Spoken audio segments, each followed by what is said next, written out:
What is going on, internet? My name is Nick. I play with a band called the Grizzly Adams, and I'm here to tell you all about my favorite guitar, the Fender Pawn Shop Jaguarillo. Now, if you have checked out our channel before, you might have seen our demo on the MXR Dookie pedal that was recently released, and this is the guitar that I was playing for that demo.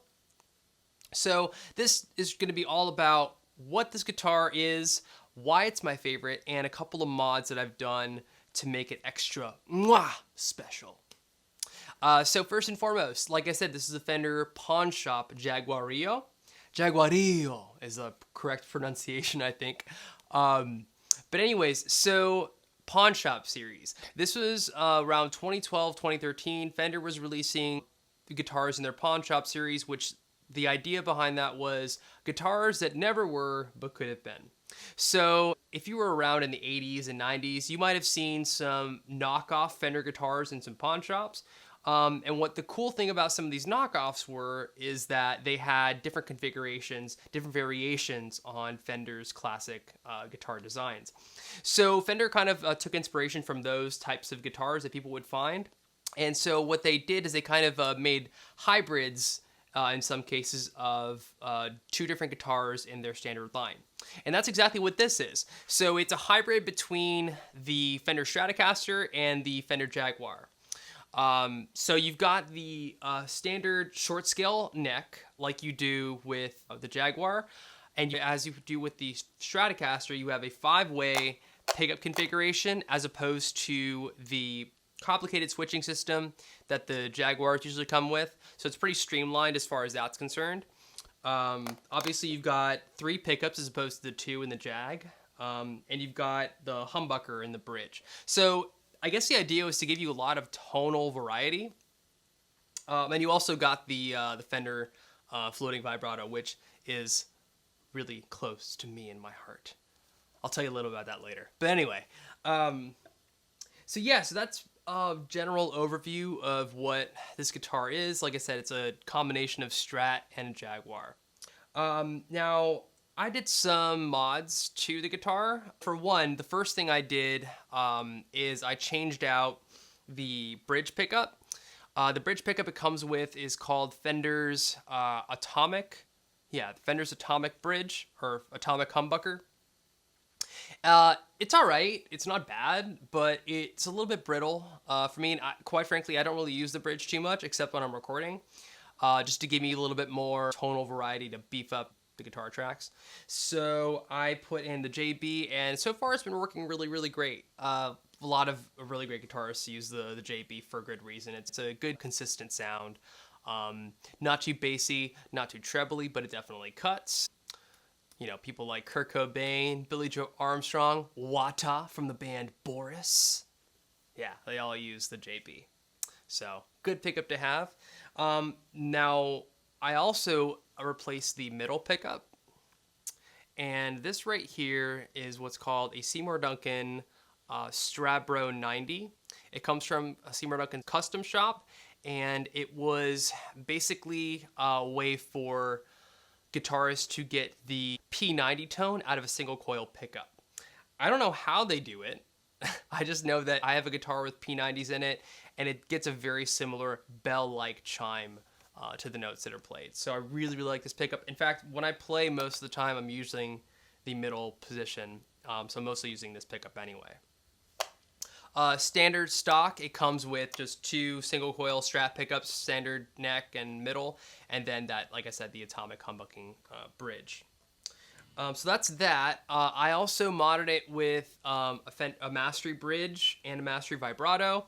The Mastery bridge, that's just a standard go-to for a lot of offset guitars. A lot of times these rings have trouble staying in the little slots for them, and that was one of the things that I was experiencing. It comes with the Fender Tune-O-Matic bridge, which is really just an adjust-o-matic. But anyway, yeah, so I swapped that out for the Mastery bridge. Mastery is amazing. Easily, I don't know, 15 to 20% more resonance and sustain, I noticed. I'm not a math guy, but that's just an arbitrary number that makes sense to me.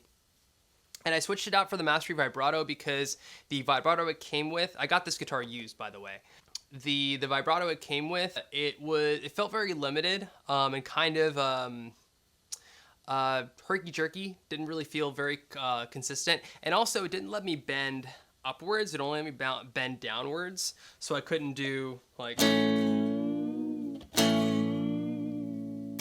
I can only do that, and I like to be able to go both ways.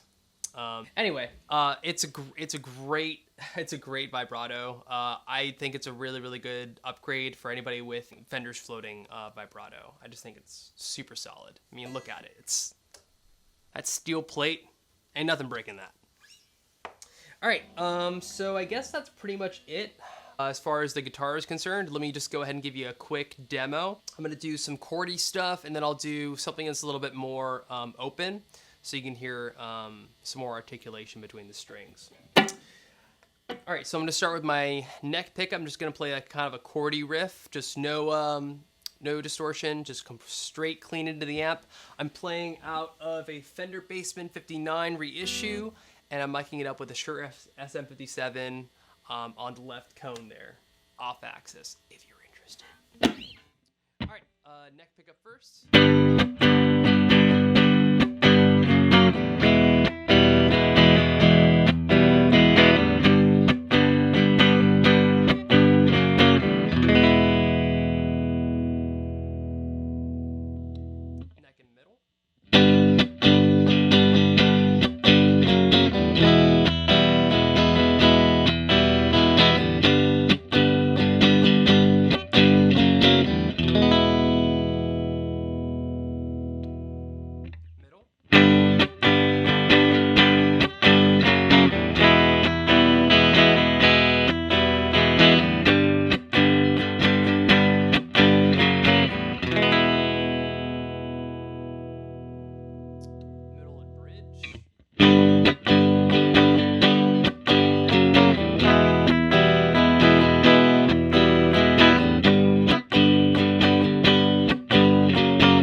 All right, now I'm gonna put a little bit of dirt on it so you can kind of hear how it sounds when it distorts a little bit. And I'm gonna do a different riff. I'm gonna do a riff from a song that we're working on right now called Hot Air Balloon. Starting with the neck.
All right, so last I'm going to give you a riff that's got a little bit more space between the notes, just like a quick picking sort of thing, just so you can hear some articulation between the strings.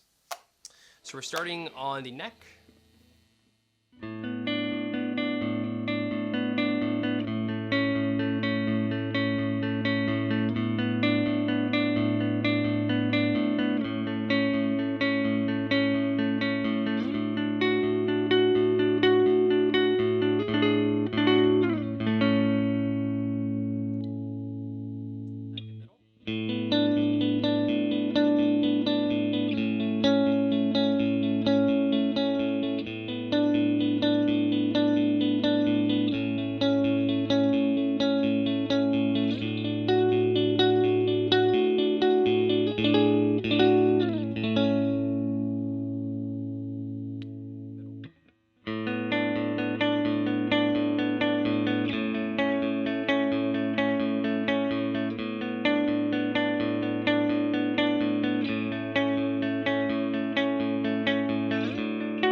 Cool, yeah, so that is my Fender Pawn Shop Jaguarillo. That's what it sounds like. A couple of things I could tell you about this guitar, the way I acquired it. I saw this in a Sam Ash when I was 22-ish, and I didn't have enough money to afford one, but I really, really liked it. At the time, I was mostly playing my Fender Mustang and my Epiphone Casino. I liked those a lot. But when I saw this guitar, something about it just kind of called out to me. It looked very unique, very sexy. But I didn't really like the color that I saw. It wasn't this sonic blue, as Fender calls it. It was really more of a white. But anyway, the one I saw was it was like a faded sunburst kind of color. Which is all right, but I wasn't really into it. So I was kind of scoured the internet and I found the sonic blue color, which I liked a lot more.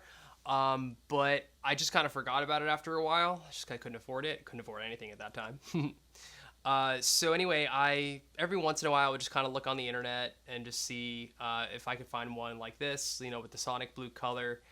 For a decent price, and they were mostly going for like upwards of $1,000, and I couldn't afford that. So I just kept checking every once in a while, and then one day I randomly just put the search in, and I saw that there was one being sold at a music go-around in North Carolina for $550.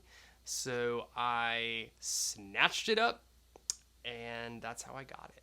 And I'm so happy that I did, because this guitar is great. One of the things I love most about it is how light it is. It's super light. It feels really comfortable to play.